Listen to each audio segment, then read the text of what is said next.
Dr. Larissa Tracy, and this is Medieval Mischief and Mayhem. I'm the host of your podcast, and our special guest for today is Dr. Katherine Harvey. Dr. Harvey is an honorary research fellow at Birkbeck University of London, and she teaches at the Open University. She's the author of Episcopal Appointments in England, circa 1214 to 1344, and Fires of Lust, Sex in the Middle Ages. Her next book, The Medieval Guide to Healthy Living, will be published by Reacton in spring of 2026. She also writes essays and book reviews for a range of publications, including The Times Literary Supplement, Engelsberg Ideas, Aeon, Public Domain Review, and History Today. You can find out more information about her work at her website, and I will post that link on our platforms after the podcast. Dr. Harvey, welcome to Medieval Mischief and Mayhem. Thank you for having me. It's lovely to be here. Well, okay, now I know your work through The Fires of Lust, which is an absolutely amazing book. I love this book. Everybody should get a copy of this book. Plus, it has the flying penis monster, of which we are so fond. So, before we get into all things medieval sex, I wanted to hear about your most current and your recent research, especially that which is producing the book that's coming out in the spring. Yeah, so that book's all going to be all about sort of medieval ideas about healthy living. Because I think we've very much got this idea, haven't we, that people in the past weren't very interested in their health, couldn't really do anything about their health. And I mean, none of us would want to go back and try the Black Death. But I think, yeah, definitely not.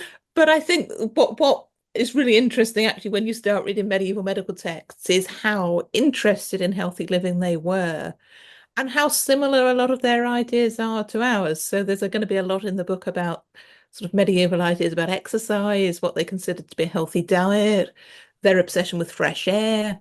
They were very interested in mental health, which I think we tend to think of as something we've discovered in the past few decades. But actually, Yes. They were very worried about stress and how your emotions affected your health and all that sort of thing. So yeah, there's going to be all of that sort of stuff in there. And then looking at Sorry, go ahead. No, go ahead. I was only going to say, and looking at how that relates to particular groups of people. So there's stuff in there about women and children and getting old and yeah, how you stay healthy in various jobs and all sorts of people. Well, it's interesting because I think in some respects that does dispel one of those modern misconceptions. When people hear medieval, they think dirty, dank, no hygiene. I know when I talk about medieval sex and we talk about various sexual, shall we say, proclivities, people are like, ew, hygiene. I'm like, look, medieval people washed. There's a difference between bathing and washing, but they did both. And I think part of your research really taps into that idea of, okay, we have this modern notion of ourselves as very progressive when it comes to hygiene and cleanliness and health. I mean, unless, of course, you live in this country, because health, I mean, seriously, I just don't take any health advice from the Secretary of Health and Human Services. Just don't do that. Bad idea. But we think that we've come so far and that somehow medieval and even ancient medicine or medical health practices were somehow backwards or really, really primitive. Can you talk some about their interest in health in the Middle Ages and what areas specifically are you looking at? Yeah, I mean, definitely there are some things we wouldn't want to bring back, aren't there? I'm not in favour of regular phlebotomy, for example. But as you say, yeah, I mean, hygiene, they're much more interested in hygiene than people think they were. They really did try and keep clean. As you say, bathing was hard, but people did have baths. This idea that nobody had a bath for 1,000 years is definitely not true. And as you say, lots of other forms of washing and trying to keep clean and keeping your teeth clean and washing your hair and all sorts of things that, yeah, we assume nobody did. And public hygiene as well, trying to keep the streets clean was very important to them as well. There's lots of legislation about that. Interesting, because of course, again, another one of the misconceptions, and I mean, I've been to Edinburgh where they like to say that the word loo comes from garde l'eau, when people dumped out their chamber pots out of the windows and that the streets were just filthy. And if you go to the medieval exhibit at Duvlinia in Dublin, they talk about how muddy the streets were and filled with refuse. And so people wore pattens on their feet to protect the hems of their dresses. But I guess it depends on where you are, does it not, in terms of what's a clean city, what's not a clean city, villages and towns? think it does. And I mean, they certainly weren't perfect, but then let's face it, anyone who's ever been to a modern city, been in a modern stairwell, say, knows that we still have problems with people finding the toilets. But yeah, That's that true. yeah. But no, definitely. I think certainly if you look at London by the later Middle Ages, they've got all sorts of legislation about not being able to dump rubbish in the streets. You can be prosecuted for it because they're very worried about it as a source of bad air and disease. They've got public toilets. There are all sorts of rules about where, if you dump things in the river, where you can dump them from so they don't contaminate the water supply, so that there are clean places for people to do their washing. So, yeah, I think although obviously they weren't perfectly clean, they were making a real effort to keep them clean, and they were far more worried about dirt in the streets than we think they were. Which is interesting again, because I mean, even as you say, keeping clean and that concern, they may not have understood the idea of bacterial contamination or microorganisms, but that doesn't mean they weren't aware that something could make them ill, right? Absolutely. And yeah, they've very much got the idea that dirt can make you ill. As I say, they tend to think more in terms of bad smells than bacteria. But yeah, they're very worried about dirt. And they know you can catch things off of other people. Again, they think about it in terms of contaminating the air. But definitely with the Black Death, there are all sorts of rules about, so, people being confined to their homes if they've got the Black Death, about people if they are allowed out, about having to keep your distance from other people, having to take, say, a special stick with you so that people know you're from a plague house. So actually, some of it not that different to what we were doing a few years ago to try and contain COVID, actually. Interesting. Now, I know a lot about the plague regulations, but the stick, I'm not familiar with that one. Can you explain? Yeah, I think that cities in the Netherlands particularly become keen on that sort of thing in the 15th century.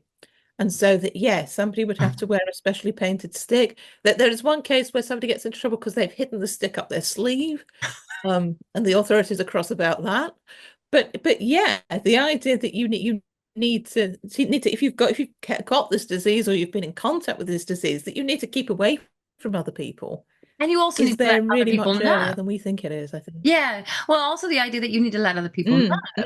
mm. Because if the court records are, oh well, somebody tried to avoid telling people, somebody tried to avoid wearing a mask in public, or yeah, Yeah, yeah. you get that sense again of people who are like, I don't want, you can't tell me to tell people I came from a plague house. I won't do it. Sounds very familiar, doesn't it? Yeah, it does. Yeah, no, the echoes are definitely there. Yeah. Okay. So, what kind of sources are you looking at then for this book project on health and healthy living? So, I mean, it's quite a mishmash, but one of the main things I'm using are regimens, which are basically medieval guides to healthy living. So they're the ones that cover all this stuff about exercise and diet and managing your emotions and good hygiene and all that sort of thing. There's a lot of those, so I'm looking at lots of those. And so, these are Um, actual collected books that are essentially guides to healthy living. yeah, yeah. And they're surprisingly popular. And sort of by the end of the Middle Ages, there are cheap printed ones, so they're quite accessible. And wealthy people have sort of specially commissioned doctors to write them tailored to them, so that you can take into to account your particular, qualities, your age, your sex, all that sort of thing, your lifestyle. There are Are these ones particularly for clerics to help them deal with the problems caused by celibacy. So yeah, they're really quite a big thing. They're really interesting. well, and so are most of these English? Are these mostly English manuscripts, English text? Or are you looking at wider in European context? I'm looking across Europe, and there are some English ones that Italy gets into it big time. Really? Yeah, but they're quite well distributed. They're quite yeah, quite sort of quite popular. Why do you think the Italians have so many of them? Is it because of the difference in climate, or is it just in a difference in diet? What is it that you think produces such a large number of them, or at least the Italians getting really into it? Yeah, I don't know. I mean, I think probably it's partly about that whole sort of Renaissance ferment of knowledge, and that a lot of it goes back to ancient ideas, of course, and what Hippocrates and Galen were saying. So, sort of all stems out of that sort of mindset. And I suppose that sort of wealthy urban environment where you've got people with the money to commission all this sort of stuff probably helps.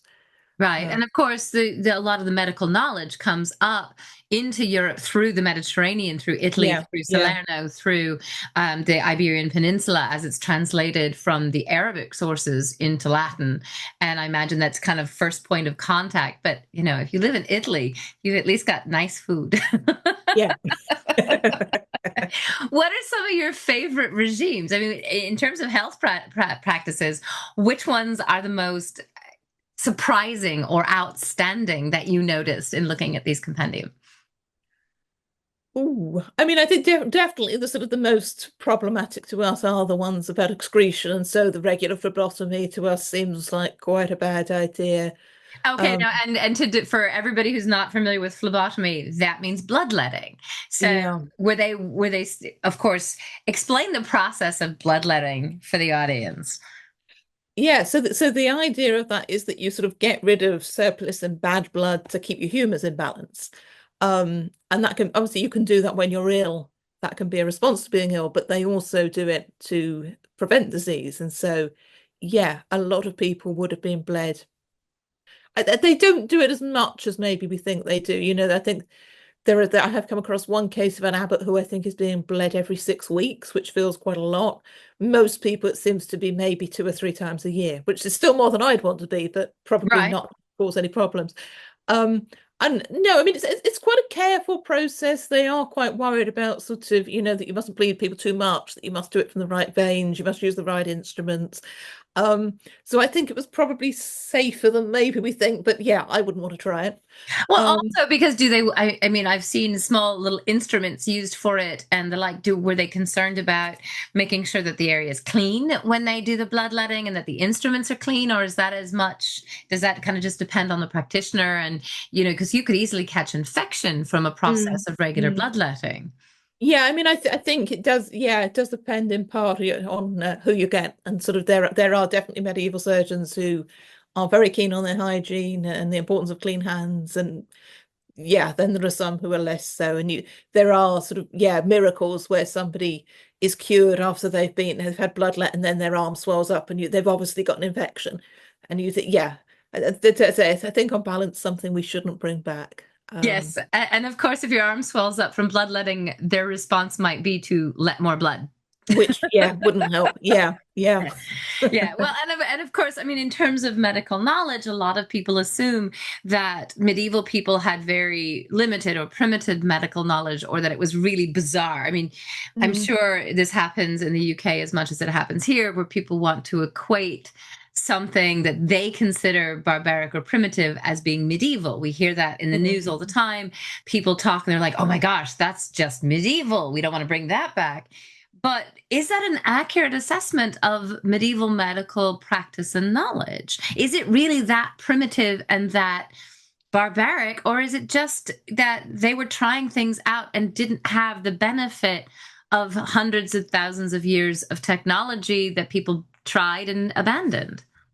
Yeah, I mean, I think it's a very coherent system. Even the things that to us you think, God, don't do that. They very much made sense within their system. And one of the things I sometimes think is, I wonder what of our seemingly very coherent system in a few hundred years people will be going, they did what? Right? It seems pretty inevitable to me it's going to happen. But no, I mean, I think it is a very coherent system, and some of it seems very backwards to us. But I think it does all tie in. And as I say, a lot of it is stuff that we still do. So they're very into the idea of exercise, and that it's particularly good to exercise in the fresh air.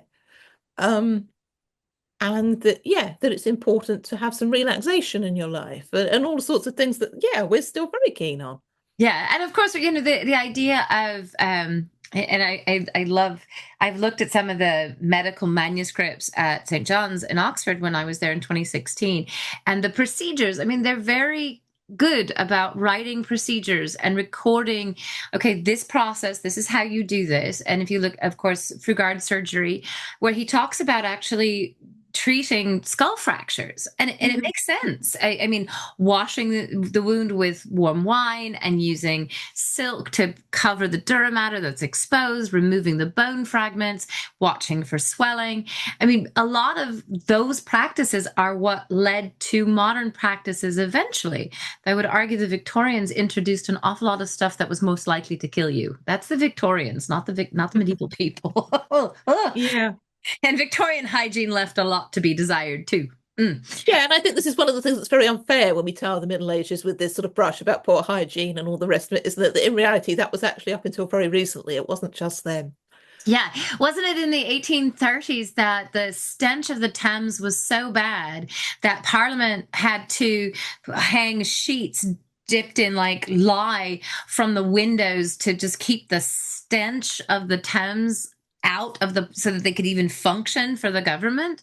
I think it was something like that because the Thames would get rank in the 19th century. Yeah. And I mean that's the Victorians. But no, I mean, I think, let's face it, a lot of them were still operating in broadly the same ways. And Victorian London was much bigger than medieval London. So I'm sure it got a hell of a lot worse. Yeah. Yeah, absolutely. Well, so in terms of actual exercise and practice, it's stuff like calisthenics or even aerobic exercise that we would think of now. Do you think that interest in physical exercise ties into a lot of what gets categorized as medieval pastimes that a lot of people thought served no purpose, like jousts or hunting or hawking or all these things that are put up as courtly activities, but were really actually a means of going out in the fresh air and getting exercise and going into gardens, and you're not just lolling around doing nothing, but you're actually doing physical activity? Yeah, I mean, definitely that's how a lot of these medical texts talk about them. And I mean, all sorts of exercise, it's still true today, isn't it? That we do exercise for various reasons and only one of them's health. But I think, yeah, definitely they would have seen that sort of thing in terms of exercise. The one idea that they've got that seems really odd to us is that they're very keen on the idea that it's only really exercise if it's voluntary movement. So if you're working in the fields all day or something, they're not convinced that's really exercise, which seems a bit harsh. It does, because it's kind of like, oh, you've worked for 15 hours in a field. Now go do some exercise because you Yeah, haven't yeah, done. And so yeah. it's interesting. Do they make that distinction because it's a sense of the voluntary, so your mind is at rest? Is this kind of a mind body experience in that regard? And that's why they don't consider hard work to be exercise? It's never been entirely clear to me Okay. how they justify it. No, that's not, sorry, that's not a very good answer.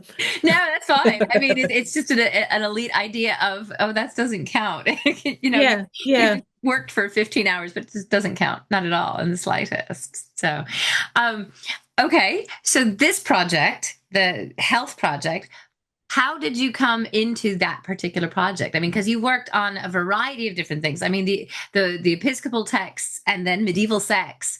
I gotta ask, from religious texts to probably one of the most comprehensive books on sex, because this is really covers everything.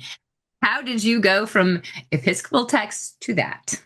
So this is all the fault of a few medieval bishops who were supposed to have died of celibacy.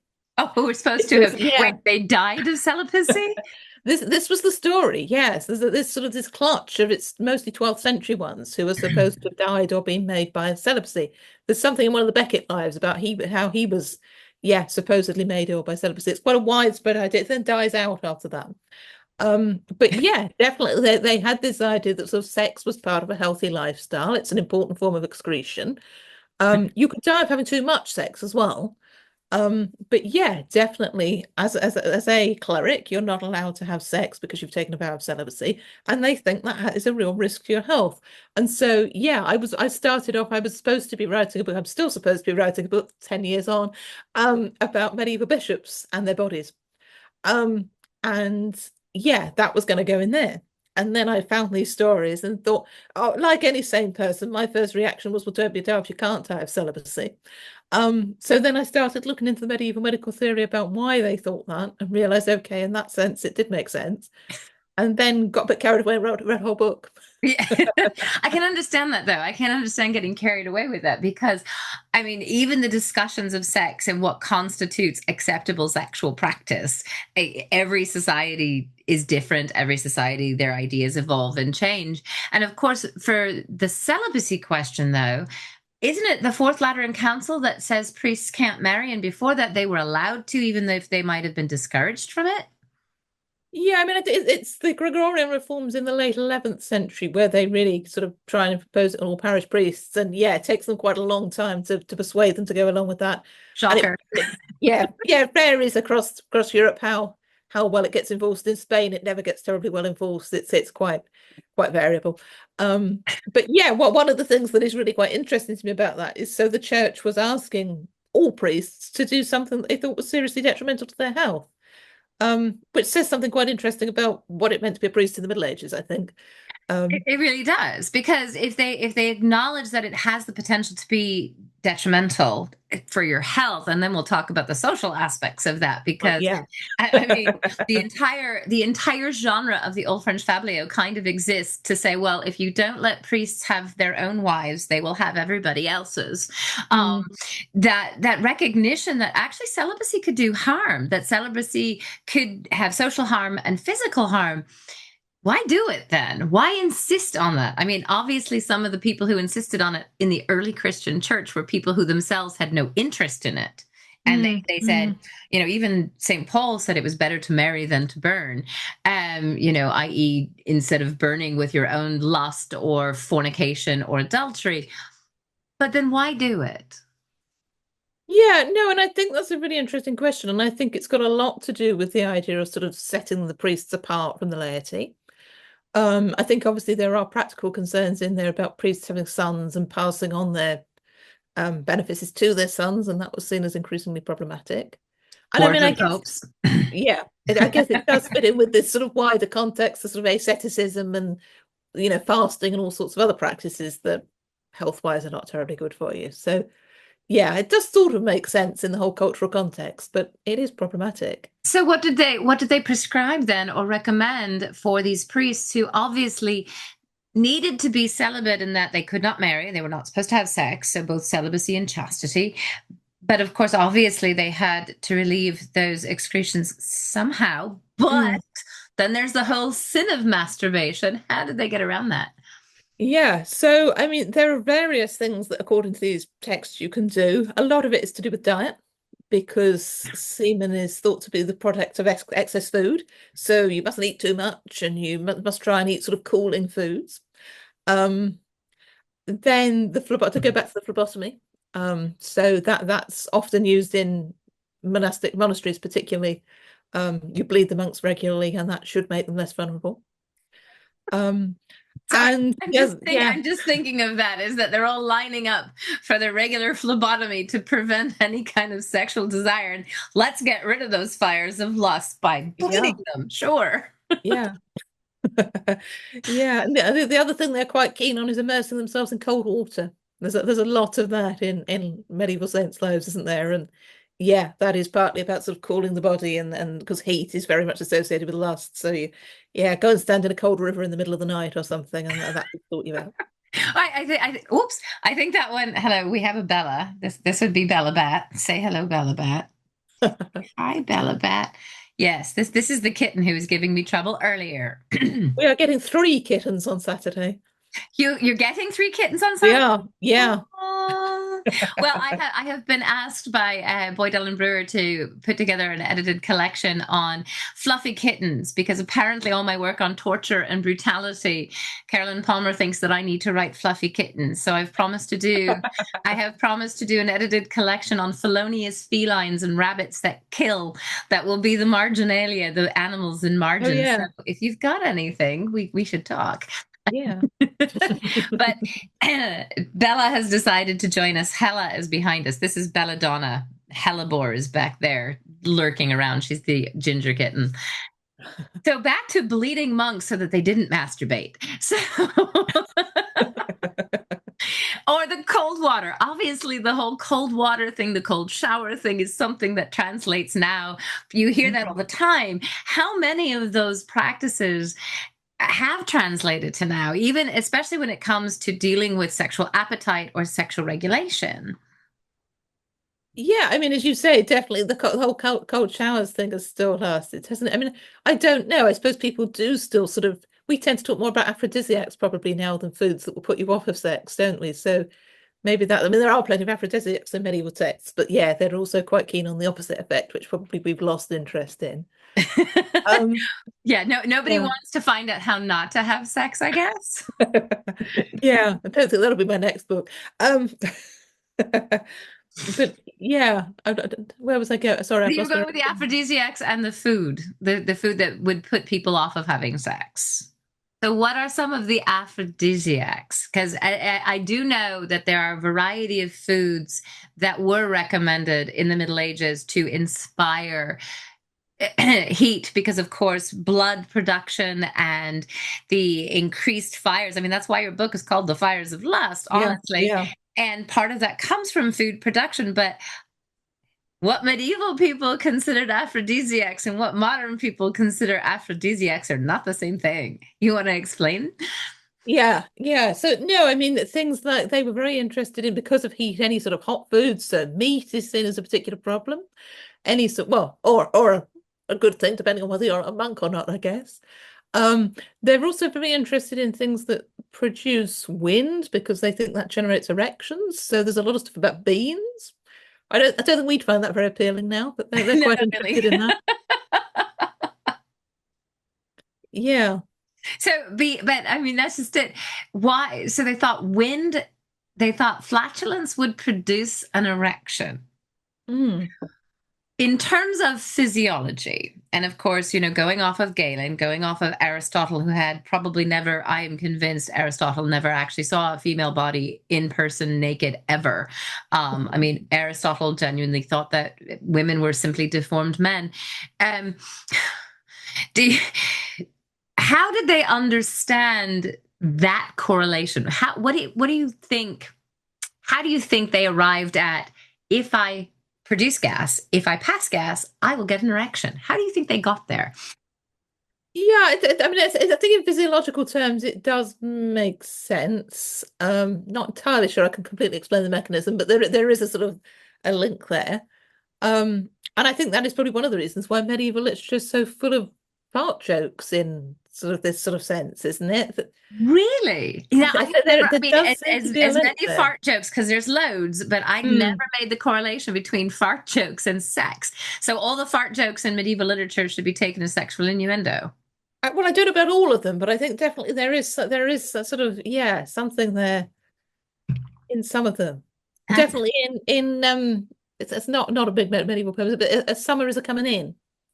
yes, I The know that fast and song. stag in there, where it's very much very much all about spring and everything coming to life and breeding, and that apparently is what that's to do with. Interesting. I mean, I know the stag references, of course, go back to the fertility rituals and the Yeah. establishment of the ancient fertility rituals and the stags. And I know the song "Summer Is Coming In." I never noticed that the stag was farting. However, that Lower the tone of everything now. yeah, no, you're right. I am now going to go back at everything and just look. And of course, the old French Fablio, scatology. I mean, shit is Mm. everywhere in some of them. In fact, there's one entire one called Giglet, and it's just the joke is that he's shitting everywhere, and they don't realize it because it's dark, and they're like, put a hat on, and he's shat in the hat, and he's shat in his violin and all of this. So there's an awful lot of humor that's derived from bodily fluids and bodily excretions in medieval texts that are kind of both tied to sexual innuendo, but also tied to that sense of, oh, gross, that's just gross. Yeah. Did you find that in a lot of the actual historical medical texts where they talk about the benefits that obviously the literature is parodying some of that? Is this kind of acceptable? If you eat a pear, it's going to produce XYZ effect, and this is beneficial and this is negative. Yeah, I mean, definitely these regimens are absolutely, most of them are mostly about food. And yeah, about the sort of the positive and negative effects those foods will have and how you can use those foods to, yeah, deal with or avoid certain health problems. And so, yeah. So because I know one of the things that I found when I was doing some research, and I know you've written on this as well, chickpeas, because they look like sperm, are to be consumed for sperm production. That was one of the aphrodisiacs, and we want to, produce lots of sperm. So eat something that looked like little sperm, and I will never look at chickpeas the same way again. No, that's quite off-putting, isn't it? When you see a photo of them with their little sprouts, you're like, oh, Oh no. yeah, no, no, no. What other foods like that did they use, or did they see as good for sperm production, especially if the concern is producing children, is carrying on that line? I mean, even from the aristocracy all the way down to working classes, where you want to have children and produce because that's what you're supposed to do. I mean, how many different foods were specifically designed for that increased sperm production to improve pregnancy rates? Yeah, so I mean, I think basically it's anything that's sort of very nutritious and very warm. So say meat and eggs and stuff, and for the opposite effect that you're going for fish, which is Oh, one of the really? reasons. So Yeah, one of the reasons the clergy are supposed to be eating so much fish because it's cold and it's yeah, oh my goodness. Okay, so fish was meant to dampen the fires of lust, and red meat was, of course, meant to inspire it. Personally, I yeah. think just the idea of have a massive big meal of meat and hot stuff, and then have sex. Good luck with that. Sorry, I find that whole idea really funny. But then is that part of that regulation then? Because I know that the idea of having meat, having sumptuous, decadent foods for the clergy was also partly the aspect of cost and finances, Yeah. and the poverty aspect and the aesthetic lifestyle. You were supposed to have that kind of self-deprivation, but there's also a tie between sexual desire and no, eat fish so that you don't want to have sex. I think that is part of it. Yeah, as you say, definitely the cost and the sort of display and depriving yourself is an important part of it too. But yeah, how do it benefits? So, from the physiological aspects of sex and health, and of course the medieval interpretations, and now, of course, I'm going to be thinking about bishops and their bodies. That's hilarious. I really hope you'll do that book. And you mentioned Thomas Becket. Now, Thomas Becket, he became a priest the day before he became Archbishop of Canterbury, did he not? Mhm. So he didn't actually live a full ascetic celibate life until Henry II wanted him to be Archbishop of Canterbury. So, what conflict occurs by that sudden change of profession, but also entire life practice? Yeah, so I mean, the whole thing of becoming a priest the day before you become a bishop, it's actually not that unusual at this point because Really? Okay. you can go quite a long way up to the church in minor orders. So he's definitely not unique in that one. But I mean, yeah, there is this whole conflict for the biographers with Becket of do they claim he'd been living this ascetic life all along? And there are all sorts of stories about that. There's one about how one day when he was Chancellor, I think it was when he was Chancellor, somebody had gone to find him at night and they couldn't find him. And so they thought he was off with a woman. And actually he's praying. And so, he'd say he'd been doing this ascetic lifestyle all along. And then there's others who sort of prefer yes, suddenly he was a bishop and he put on the new man and was completely transformed by it. Well, and I mean, some of that, of course, is going to be hagiographical, because some of it's Mhm. like, all right, he's a saint. I mean, Yeah. when he is murdered in his own cathedral, that is basically instant saint. Just add water. And I have the dubious distinction. I was doing research, of course, in the life of St. Thomas, and one of the four men who murdered him was one William de Tracy. That's my family name. Ah. And it's spelled the same way. So there's some sense that maybe it's possible we're related to one of the murders of Thomas à Becket. That's my story, and I'm sticking to it. But in that particular life, and this is in the South English Legendary from the 13th century, the after miracles after his death William de Tracy is, of course, experiencing this skin rash that causes him to practically flay the skin off of his arms, in discomfort with his nails because he's got this horrible rash. And it's only when he properly repents for the murder of Thomas that he's healed. And then, of course, as usual, he dies. It's like, I repent, I'm healed, cool, and now I'm dead. But the whole valorization of Thomas does, in some respects, require revising his actual life, because in order to make him even more of a saint, it's not just that he opposed Henry once he became the archbishop and he'd warned Henry that he would. He's like, you don't want me in this position because I will not do what you expect me to. It's having to change who he was as a man. And do you think some of that celibacy is, as you say, part of that it's okay now he was always saintly, or he always was inclined to chastity and celibacy? Yeah, yeah, and actually going back to what we were saying about hygiene earlier, something else, of course, they add in is they say that when one of the monks sort of prepared his body for burial after he was dead, they found that he'd been wearing a hair shirt and it was crawling with lice. And that was they saw that as a sort of a second martyrdom that he did sort of experience while he was living.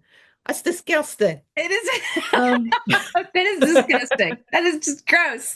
But this idea that somehow he would live with that discomfort makes him more holy. yeah, and so that's all hidden under he wears the proper archiepiscopal robes over the top so that nobody knows that, but that that was who he really was all along. Yeah. Was crawling with lice, yeah. And Yeah. yeah, they would have known that if they were in any proximity to them, because those little buggers aren't staying there. They're gonna. Yeah, yeah. No, it's disgusting. I've got a whole collection of stories about them. There's a Thomas Cantilupe at Hereford in the 13th century. He supposedly had hurt so many lice on his clothes they could scoop handfuls off of them. That's so disgusting, isn't it? The idea that would make you saintly. Yeah, I mean but what makes that saintly? Explain why that's saintly. I mean, I have a good sense of it, but please explain what makes crawling with lice saintly. Yeah, I mean, it seems to be all about being able to put up with that level of discomfort. So it sort of takes a hair shirt and raises it a little bit. But I think one of the things that to me is really interesting about it is that it's seen as something that sets people apart. And we've very much got this idea, well, everybody in the Middle Ages was filthy and crawling with lice. Well, if they were, why would that make him saintly? And why do the paupers not want his old clothes because they're so disgusted by the lice?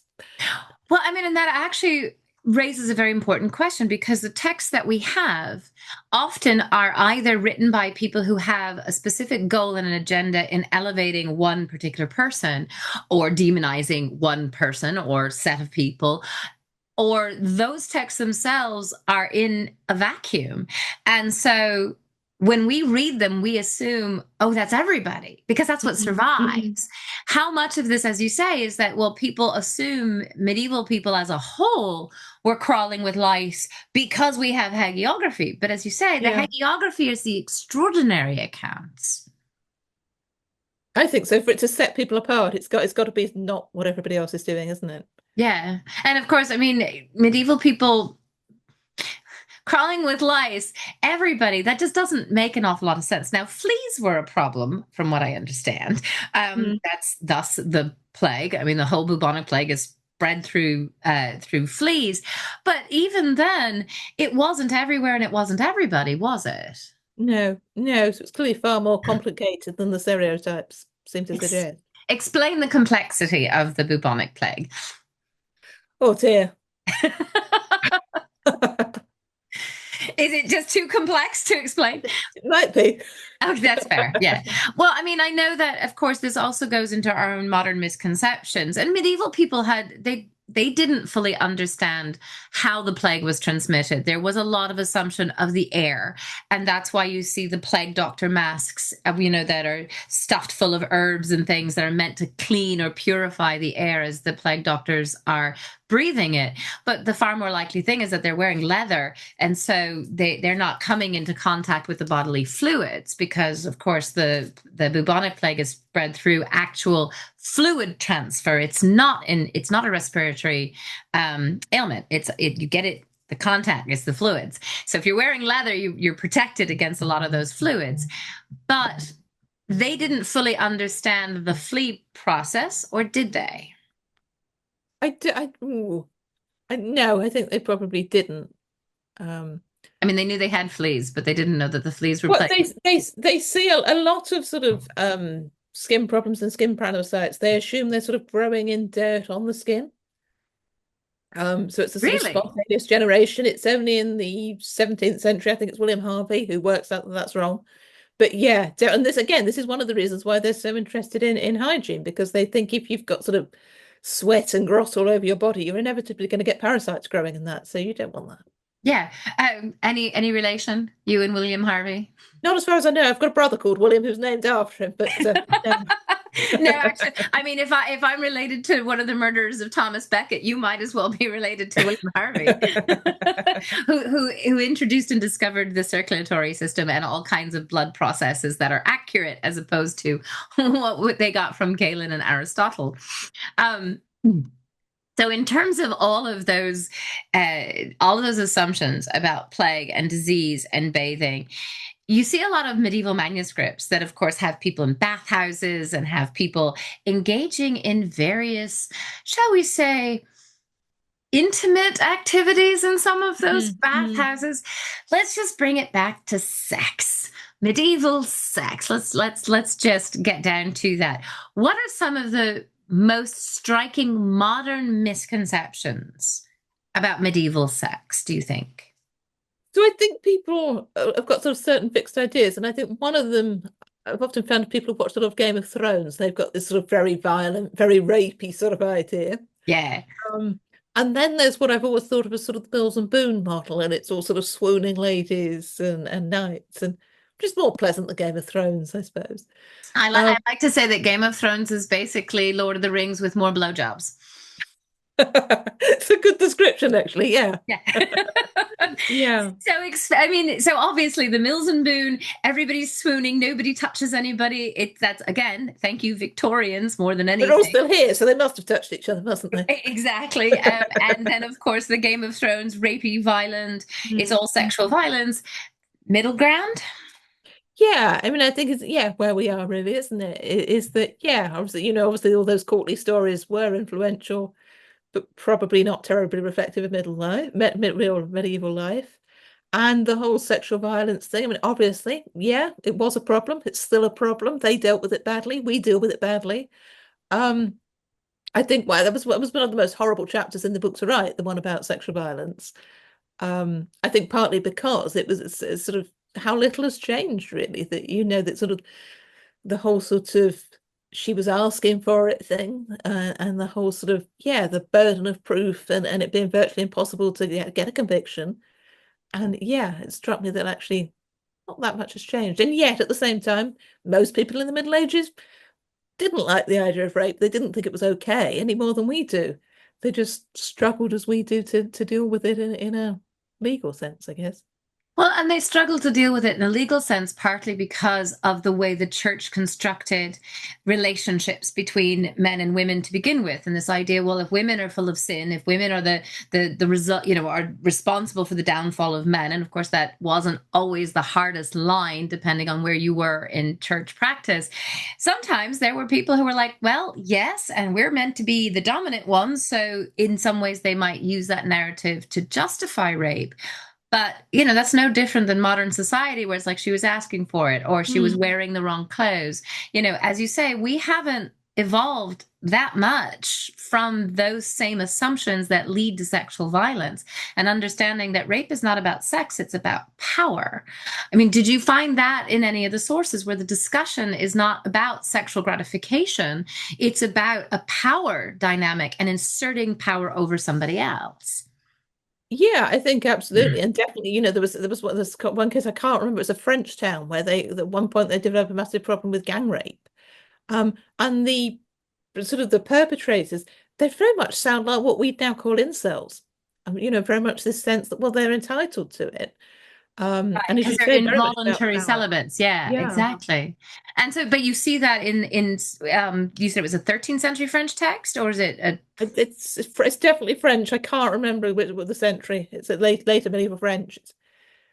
So Yeah, I'm trying to envision how a medieval incel would evolve, but I guess some of that would be questions of the same ideas that these are men who either don't have wives, can't have wives, don't mm, have access to women for whatever reason, and decide that they're entitled to it and decide to take it. yeah, yeah. And I mean, I think the other idea that to us is quite problematic in terms of consent is this whole idea of the marital debt. The idea that once you're married, you've got a duty to have sex with your spouse, and there are only very limited grounds you can refuse it on. And then, I mean, in theory, that works both ways, but I think in practice, it seems to me something that's very likely to be detrimental to women. Yes, Yeah.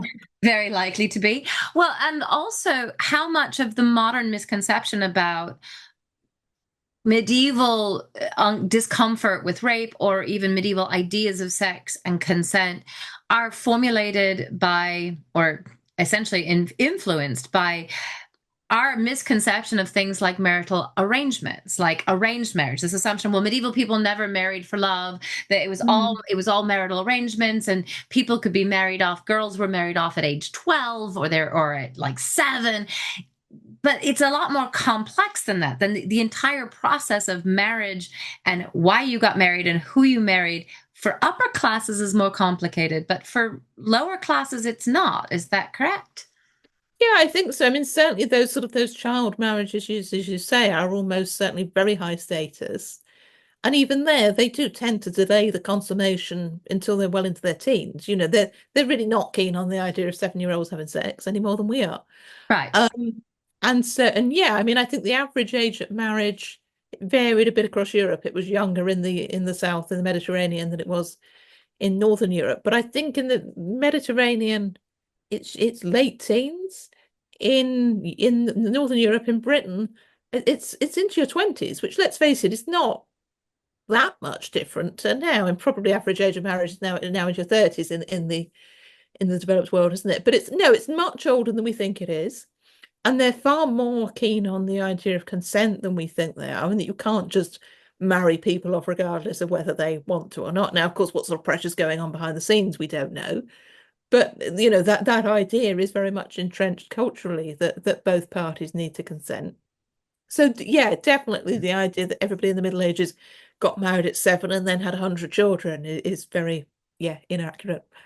Well, and of course, I mean, there in terms of the maternal health care and maternal mortality rate, obviously it was high there, but Mm.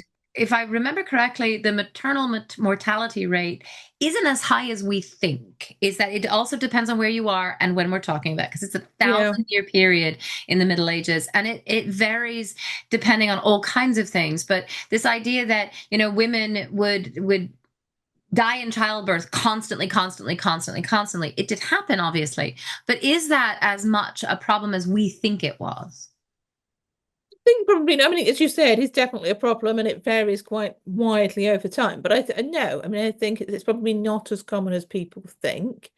And again, with things like young people getting married, one of the things they were worried about was that if a couple had children too young, both that they were more likely to have unhealthy offspring. They're sort of very, very worried about the sort of children that children are going to produce, and that younger mothers were more likely to die in childbirth. There's a, there's a there's a Becket miracle where there's a knight who's very repentant because he got his teenage wife pregnant, and I think Becket saves her, so it works out okay in the end. But it clearly is something that they are worried about. Well, and it kind of again ties to our own modern misconceptions altogether about marriage, consent, why did people marry? I mean, if you look and how many rights women did or did not have Mhm. in that marital circumstance. And again, that varies. If you look at Scandinavian law in the Gragas in Old Norse Icelandic, I mean, women could divorce their husbands, technically end the marriage. It didn't quite annul it, but they say, I divorce you, I divorce you, I divorce you 3 times, once at the bed, once at the door, once outside the house. And they were entitled to their bride price back. And that's through the 13th and 14th centuries in Iceland. So this idea that women were trapped and completely contained as chattel within a marriage isn't entirely accurate either. No, I mean, again, I think it varies quite substantially across. Europe is probably worse for women in the sort of the more honor-based cultures of the South. Um, but no, and certainly a lot of these myths about sort of, if your wife commits adultery, you can kill her, you can put her in a convent. No, it does happen occasionally, but they frown on it. It's far more complicated than than Game of Thrones suggests. Right. Well, and of course, if you look even at Eleanor of Aquitaine and Henry II, the fact that, he has her, shall we say, imprisoned-ish in Salisbury Castle for Mm. 10 years. And there were lots of rumors of her having been adulterous and having had all kinds of affairs here and there and the other. But Henry shagging everybody and everything, Rosamond specifically. But she wasn't put in the castle because of that. Eleanor was quote unquote imprisoned for the 10 years because she helped her sons rebel against her husband.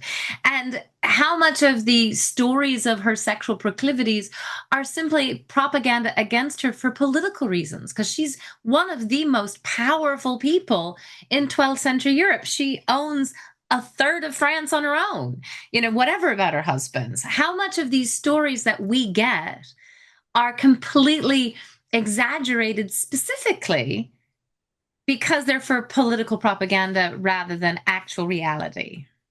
Yeah, I mean, I think there definitely is an element of that. And in the same way that we talked about the hagiography and sort of saintly bishops being forced into a mold, well, here we're seeing her put into the mold of the bad queen, I think, aren't we? And that sexual slander is always a good way to get at a woman. So, yeah, it was a powerful tool. How true is it? Who knows?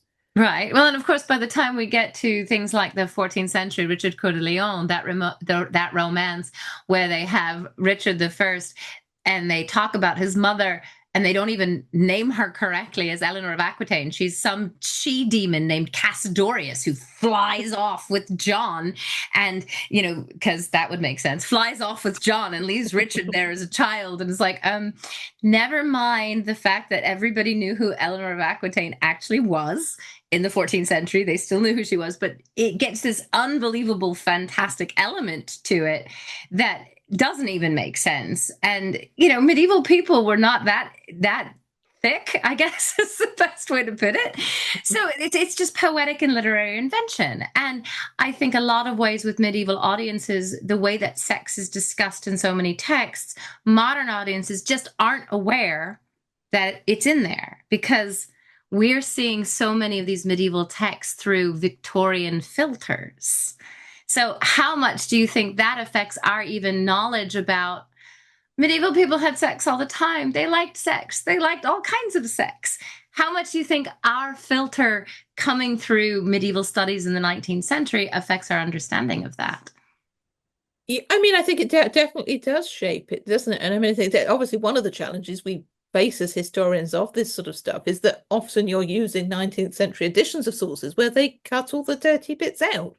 Right. Um, yeah, there are sort of sets of visitation records and things I've looked at for church records where Victorian editors have cut all the bits, cut all what I think are the interesting bits out. So I said, no, definitely it is filtered through that, isn't it? And that sometimes we take what we see. So something like all those sort of pastorales where they talk about rape and it's as if it's funny. And that's sort of taken as, okay, they thought rape was funny. The thing I've said to students before is, well, we all watch a lot of crime. We watch a lot of murder. Cozy crime, you watch Agatha Christie or something. Yeah, yeah. That doesn't mean we think it's okay to go around murdering people. There's a whole sort of cultural layer there that Right. we need to think about. That's, yeah. Well, I mean, I mean, my area of specialty is torture and brutality. I cannot tell you how often I get those questions where they're like, Mm, mm. "Oh," and it's like, "No." I mean, I have had to explain to certain gentlemen, that's not a thing I do. It's a thing I research. They're not the same thing. But there's this assumption that, well, Yeah. no, it's in a text. So you write about it, you're interested in it, therefore you must somehow have some kind of sadistic layer. Look, I love medieval murder mysteries. I have an entire book, Medieval and Early Modern Murder. I dedicated it to my mother because we watch all the British murder mysteries, Midsummer Murders, all of them, just all of them, just all of the murder mysteries. I would never hurt anybody. I would never kill anybody. I am actually very opposed to violence in pretty much every circumstance. Medieval people get tarred with the same brush, though. It's that Yeah, assumption that if it's in your text and if you write about it, this must be a thing you approve of. you like it. Yeah. Exactly. Now, Chaucer, of course, in his interpretation in The Wife of Bath's Tale, which is his analog of the Sir Gawain story, that involves rape. And Chaucer himself added that element of rape in the story because it's not in any of the other analog texts. And of course, there's new information about the rape case that Chaucer was involved in, and whether or not he was a participant or whether he was a witness, whether he's one of the defendants, and whether raptus in that context means kidnap, where the woman could be willing even if her family was not, or whether it was actual sexual assault. So do you think that the court records that we have kind of make these things very difficult in some cases to actually pinpoint the reality?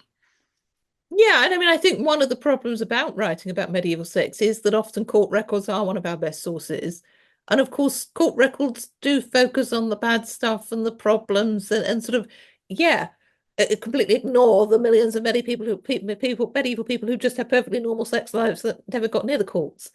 Um, and I don't know how we get around that, because if you don't use them, then you've got very little evidence. But it is obviously a problem, isn't it? Well, which brings me to Eleanor Reichner, who we have discussed Eleanor Reichner in other episodes, but because we have the court records about Yeah. her life, and she actually talks about her life. She is there for sex work. Those are the charges, I believe. Mm. The charges against her, but she actually, when she's there, they use her biological name, which is John, and then they talk about her, let her enter into the record her own story. How important are records like that for stories of trans lives, or, the question of sexuality in the Middle Ages? Because again, a modern misconception is that heterosexual only, period, full stop, end of story. How does a story like Eleanor Reichner's challenge that? I think what it proves, isn't it, is that people who sort of live outside the norms, identify outside the norms, have always existed. And one of the things that I wanted to do in this book was to bring out stories like that. That I think it's very hard to try and put people into sort of modern categories, but I think we can definitely sort of use their stories to see that, yeah, again, the Victorians have got a lot to do with this sort of, yeah, they invented the whole concept of hetero and homosexual, didn't they? They did, And yeah.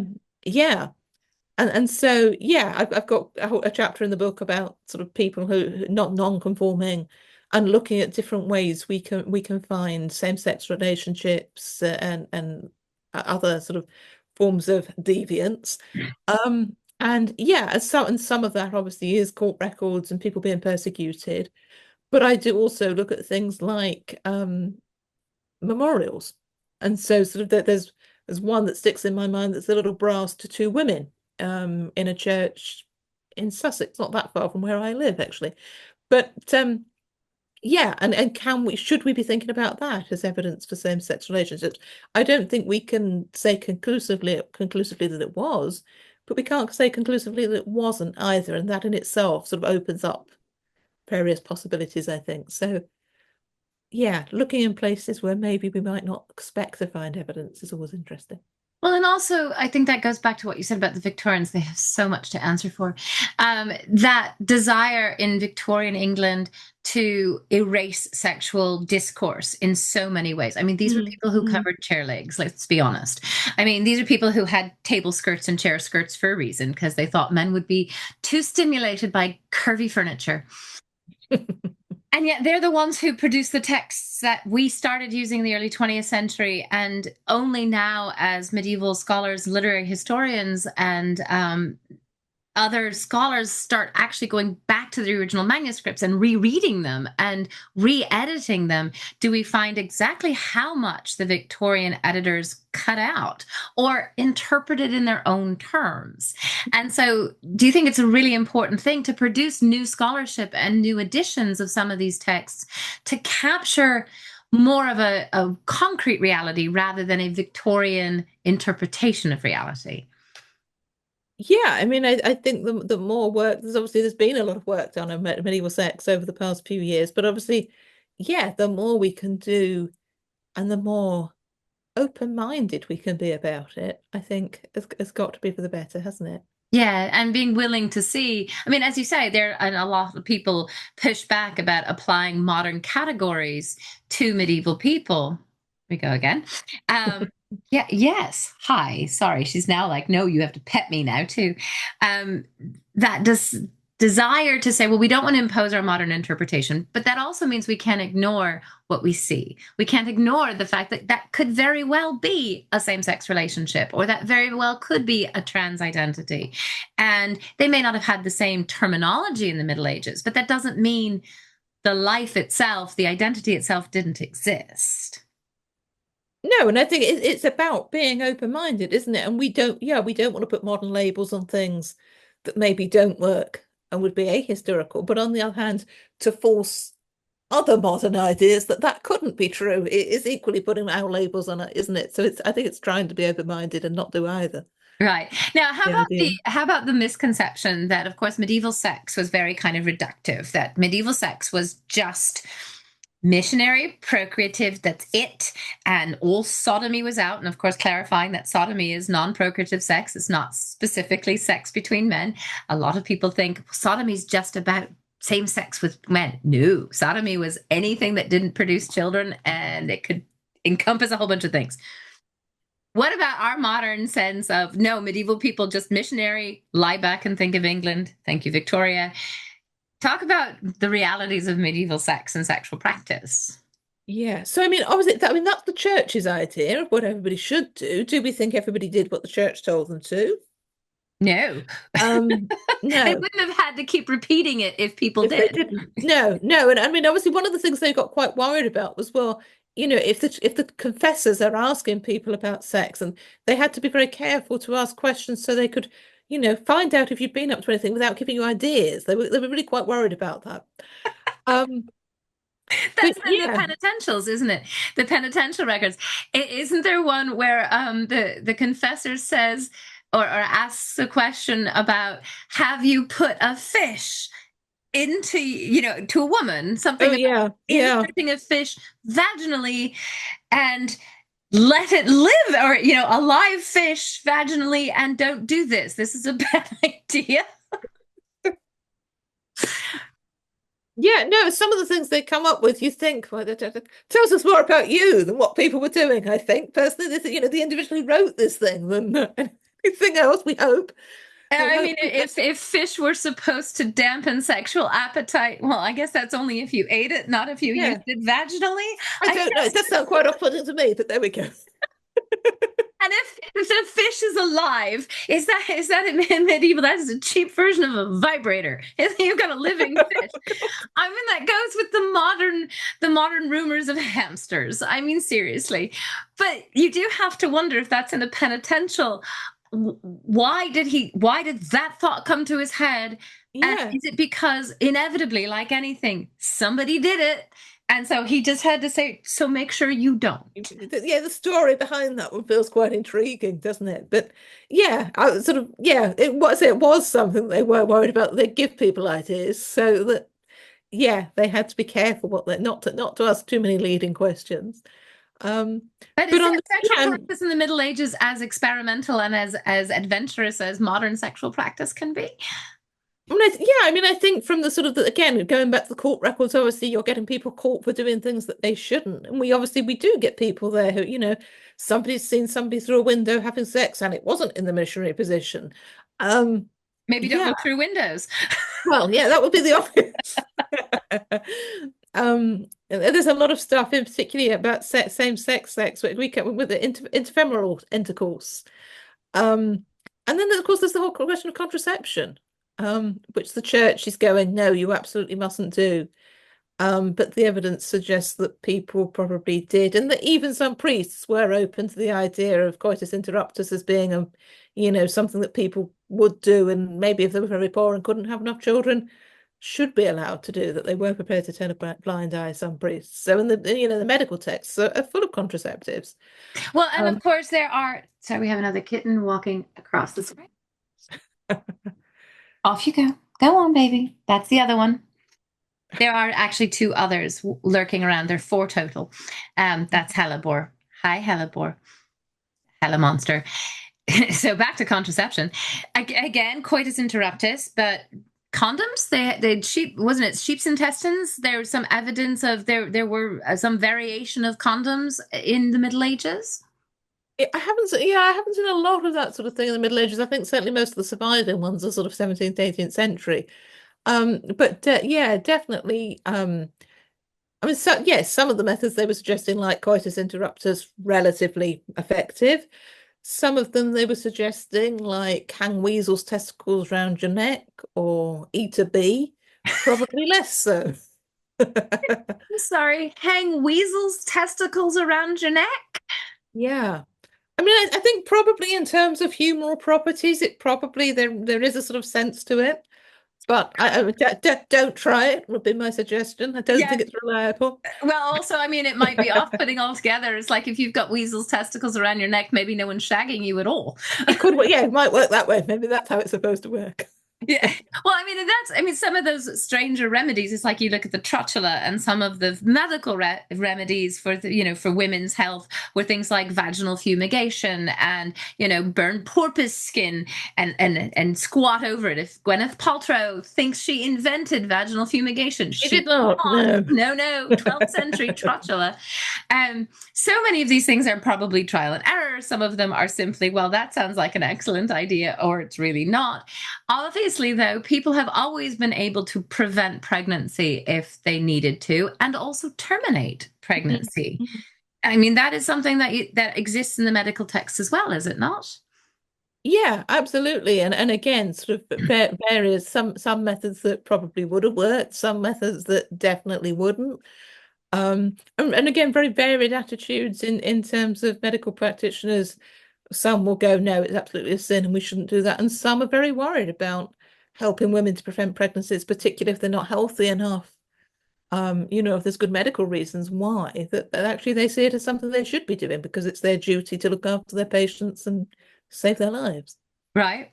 Well, and I know that some with medieval manuscripts, and of course, this also kind of goes to the hygiene aspect. Some of the marginalia shows people engaged in sex in a variety of different positions.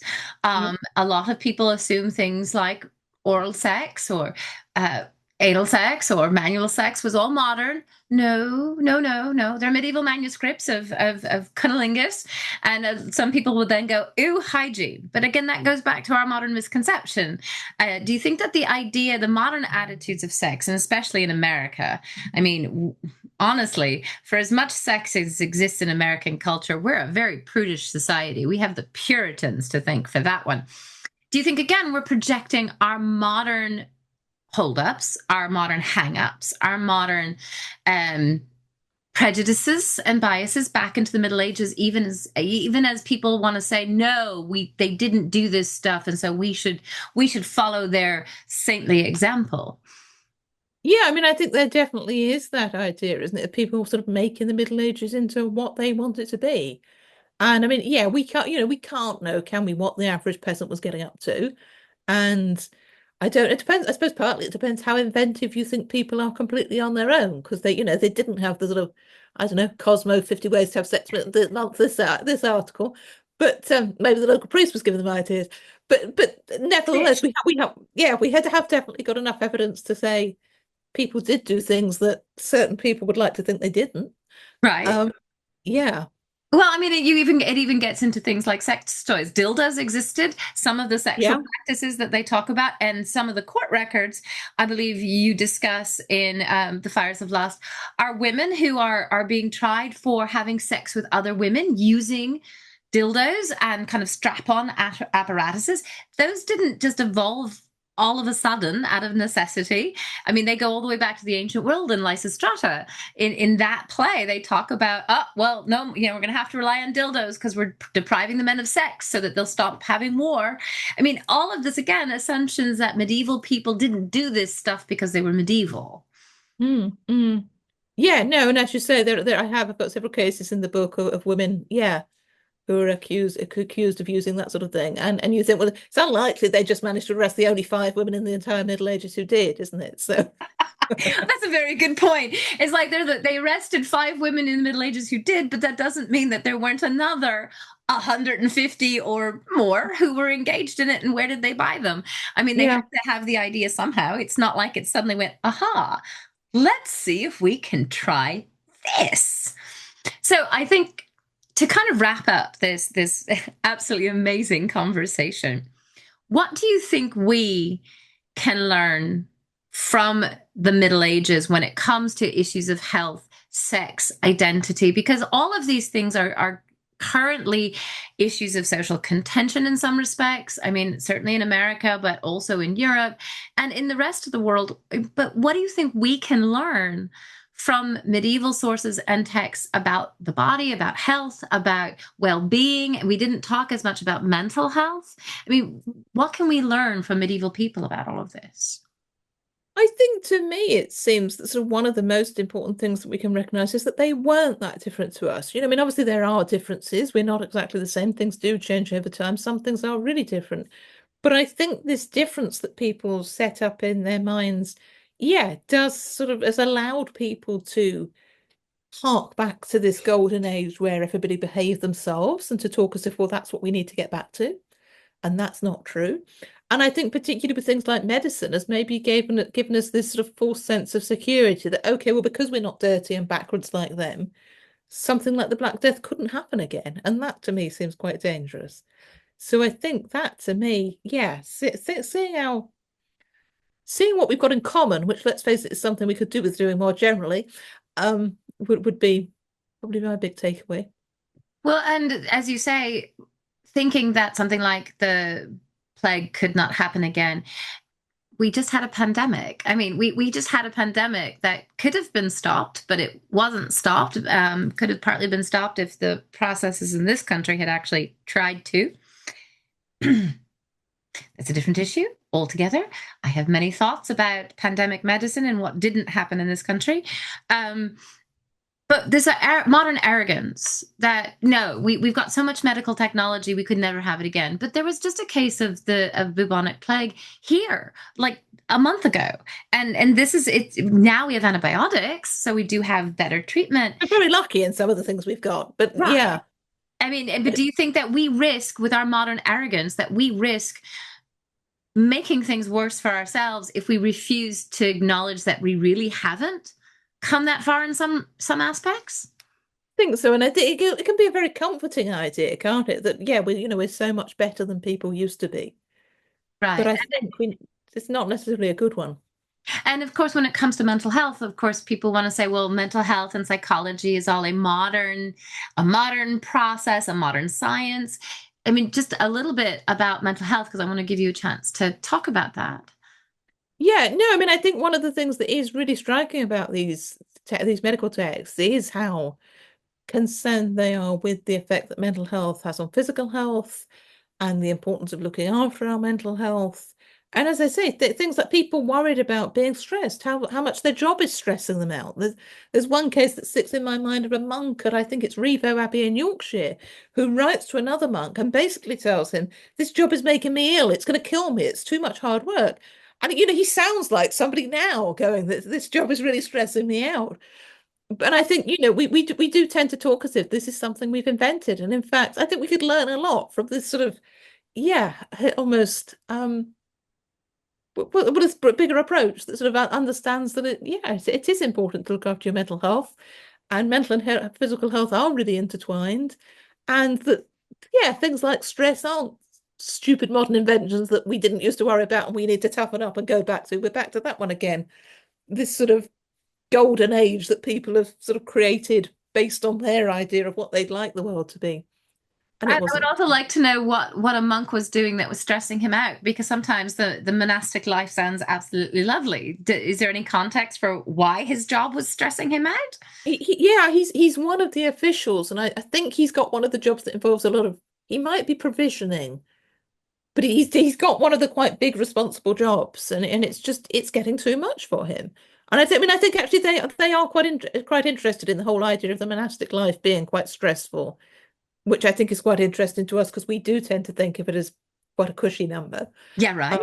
And yeah, no, they were quite worried about the strains, including the mental strains of it and sort of the deprivations and what that would do to a person.